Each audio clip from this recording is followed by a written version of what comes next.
ரூபாய் 6 கோடி செலவில் வேளாண்மை பொறியியல் துறையினால் அகற்றப்பட்டு 2580 விவசாயிகள் பயனடைந்துள்ளனர். வேளாண் கண்காட்சிகள், கருத்தரங்குகள்.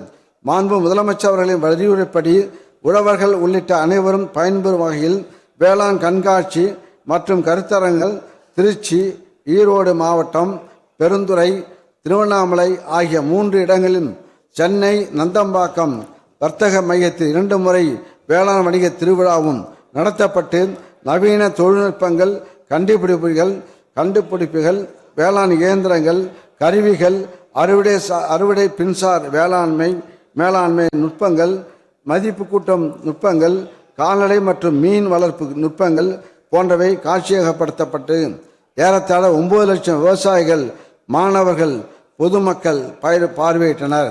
இக்கண்காட்சிகளில் உழவர் உற்பத்தியாளர் நிறுவனங்கள், தொழில் முனைவரின் சுமார் ரூபாய் 7 கோடி மதிப்பிலான வேளாண் விளைபொருட்களும் மதிப்பு கூட்டப்பட்ட பொருட்களும் விற்பனை செய்யப்பட்டன. வேளாண் வணிகம் கடந்த 5 ஆண்டுகளில் அதிகபட்சமாக 137 லட்சம் மெட்ரிக் டன் வேளாண் விளைபொருட்கள் ஒழுங்குமுறை விற்பனை கூடங்களில் பரிவர்த்தனை செய்யப்பட்டுள்ளன. ஒழுங்குமுறை விற்பனை கூடங்களில் 75,500 மெட்ரிக் டன் கொள்ளளவு கொண்ட 69 சேமிப்பு கிடங்குகள், 78 உலர்களங்கள், 28 ஒழுங்குமுறை விற்பனை கூடங்களுக்கு சொந்த கட்டடங்கள், கிராமங்களில் தரம்பிரிப்பு கூடங்களுடன் கூடிய உலர்களங்கள் உள்ளிட்ட கட்டமைப்பு வசதிகள் ரூபாய் 368 கோடி மதிப்பீட்டில் ஏற்படுத்தப்பட்டுள்ளன. தென்காசி மாவட்டம் ஆலங்குளத்தில் புதிதாக ஒழுங்குமுறை விற்பனை கூடமும், ஈரோடு மாவட்டத்தில் மஞ்சள் ஏற்றுமதி மையமும் ரூபாய் 15 கோடி மதிப்பில் ஏற்படுத்தப்பட்டுள்ளன. இது தவிர 200 ஒழுங்குமுறை விற்பனை கூடங்களில் கட்டமைப்பு வசதிகள் ரூபாய் 97 கோடியே 30 லட்சம் மதிப்பீட்டில் மேம்படுத்தப்பட்டுள்ளன. இதன் மூலம் சுமார் 3,57,000 விவசாயிகள் பயனடைந்துள்ளனர். கடந்த 5 ஆண்டுகளில் கூடுதலாக 150 ஒழுங்குமுறை விற்பனை கூடங்கள் மின்னணு தேசிய வேளாண் சந்தையுடன் இணைக்கப்பட்டு ரூபாய் 8,748 கோடி மதிப்பிலான 30 லட்சம் மெட்ரிக் டன் விளைபொருள் வர்த்தகம் மேற்கொள்ளப்பட்டு சுமார் 18 லட்சம் விவசாயிகள் பயனடைந்துள்ளனர். மேலும் கடந்த 2020-21 ஆண்டில் 1,08,000 மெட்ரிக் டன்னாக இருந்த ஈனாம் வர்த்தகம் இந்த அரசின் பல்வேறு சீரிய நடவடிக்கைகளால் தற்போது 8 லட்சம் மெட்ரிக் டன்னாக உயர்ந்துள்ளது.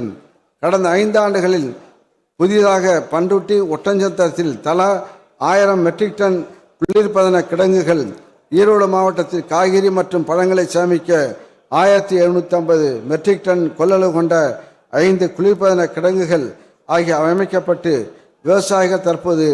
விவசாயிகள், வணிகர்கள் மற்றும் உழவர் உற்பத்தியாளர் நிறுவனங்களால் பயன்படுத்தப்பட்டு வருகின்றன.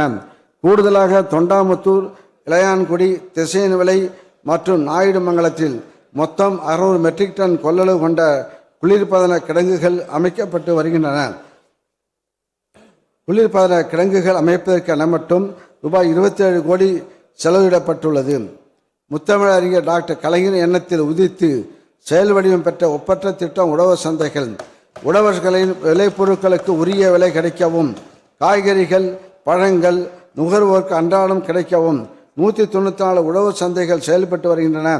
கடந்த 5 ஆண்டுகளில் 15 புதிய உழவர் சந்தைகள் அமைக்கப்பட்டுள்ளன. 134 உழவர் சந்தைகள் ரூபாய் 46 கோடியே 45 லட்சம் மதிப்பீட்டில் நவீன வசதிகளும் புனரமைக்கப்பட்டுள்ளன. மாநகராட்சி பகுதியில் 30 நடமாடும் காய்கனி அங்காடிகளும், மாவட்டத்துக்கு ஒரு உழவர் சந்தை வீதம் 37 மாவட்டங்களில் மாலை நேரங்களில் உழவர் சந்தைகளும் இயங்கி வருகின்றன. அடிப்படை வசதிகள் மேம்படுத்தப்பட்டதால் உழவர் சந்தைகளுக்கு வரும் காய்கனிகளின் தினசரி வரத்து 2500 மெட்ரிக் டன்னாகவும், தினசரி பொதுமக்களின் வருகை தற்போது 4 லட்சமாகவும் அதிகரித்துள்ளது என்பதை பெருமையுடன் தெரிவித்துக் கொள்கிறேன்.